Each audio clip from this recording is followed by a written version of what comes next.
Hi, this is Jogendra Tuteja. Today I talks Desi Martinez. Let me share with you one of the most experimental films that have come on the digital medium, Lust Stories. It has been put together by the same four directors जो Bombay talkie साथ लेकर आए थे, Anurag Kashyap, Zoya Akhtar, Diwakar Banerjee and Karan Johar. जब वो Bombay talkies लेके आए थे, that was to celebrate the 100 years of the film industry.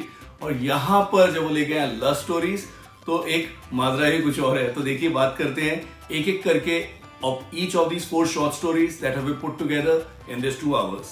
सबसे पहले बात करते हैं अनुराग कश्यप की फिल्म के बारे में. जो अनुराग कश्यप की फिल्म है वो दिखाई है राधिका आप्टे के साथ. That's about this young woman, एक प्रोफेसर है, and कैसे she has got this entire different idea, different notion about love. She is married and she is wondering that the person I'm married to, is that the only place where I need to find love? Can I find love elsewhere? Can it be between friends? Can it be even with one of the students जहाँ पर वो college में है? तो एक student है और उसके साथ वो अट्रैक्टेड हो जाती है. And then somehow she starts wondering, is it infatuation? Is it love? Is it just attraction? और वहाँ पर जो लड़का है ना, there is the same guy, वो सीन सरान, जो एक बहुत बड़ी ब्लॉकबस्टर थी जिसका रीमेक बन रहा है इन फॉर्म ऑफ धड़क. So that's the guy, वो एक कॉलेज गोइंग लड़का है, and that guy is also confused. He is also just a college going guy, तो उसको खुद नहीं समझ में आ रहा है that whether he is also in love with the professor or whether it's just lust out there. So एक interesting angle है, लेकिन यहाँ पर एक प्रॉब्लम जरूर है कि थोड़ा सा वाना भी लगता है जो एक नरेटिव स्टाइल है. The narrative style continues to fluctuate between a little arty, a little gimmicky, a little documentary. थोड़ा अलग तरीके का नरेटिव बताने की कोशिश की है. बिकॉज ऑफ व्हाई, जब आपकी शुरुआत होती है तो फिर भी ठीक है, बट आगे आते आते as it reaches towards the culmination, which by the way is good, but जो एंटायर नरेटिव स्टाइल है वो थोड़ा सा हैप-हैज़र्ड लगने लगता है. So my rating for the overall film will be 3 stars. इसके बाद अगर मैं बात करूं जो दूसरी शॉर्ट स्टोरी है, वो है जोया अख्तर की बनाई हुई. That's a little bold because उस पर दिखाया गया एक नील भूपला में एक लड़का है who is trying to find a bearing for himself in the professional world, और उसके घर में there is this maid, Bhumi Pednekar है, एक मेड दिखाई है, and how the two of them have got a physical relationship between each other. थोड़ा सा अनसेड है, बातें नहीं होती, it's not a romantic liaison, it's basically a physical need that they are taking care of each other. लेकिन नील भूपलम की अब शादी होने वाली है. He is someone who is about to get engaged to his office colleague.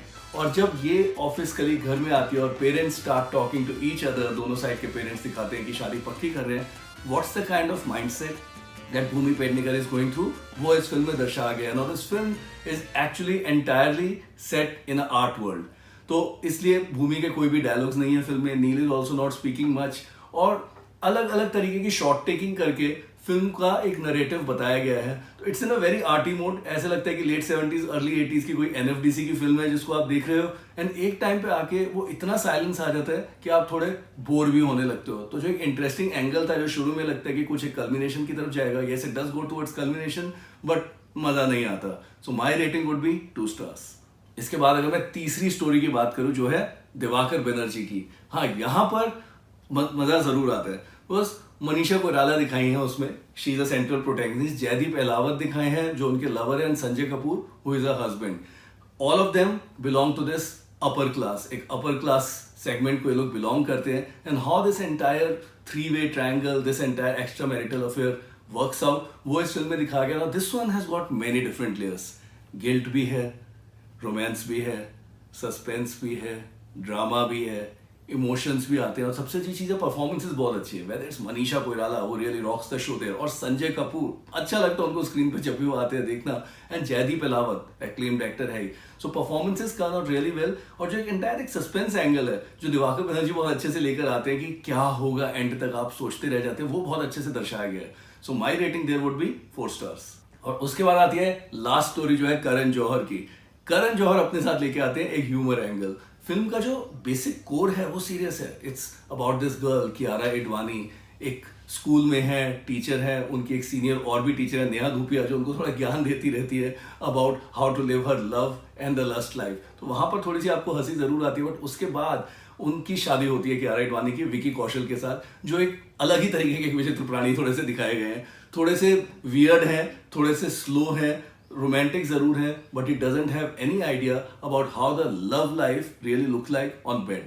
तो Kiara Advani is shown to be unsatisfied, और क्या होता है उसके बाद when she really realises that what love is all about, वो फिल्म में दिखाया गया। करण जौहर ने उसमें एक बहुत ही अच्छा ह्यूमर एंगल लाए हैं and that is something that really works well. तो एक सीरियस सब्जेक्ट को ह्यूमर में कैसे प्रेजेंट करना है, it is something that you really get to see in this story.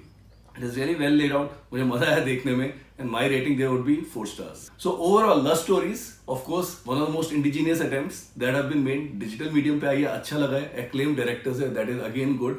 शुरुआत जो है फिल्म की वो ओके रहती है because as I said Anurag Kashyap की स्टोरी अच्छी है, जोया अख्तर की जस्ट अबाउट डिसेंट है, बट उसके बाद दिवाकर बनर्जी एंड करण जौहर की स्टोरी भी बहुत अच्छी है, नरेटिव भी बहुत ही अच्छा है and that's the reason why it makes for a really satisfying experience. This Jogendra Tuteja signing off from Tuteja Talks Desi Martini.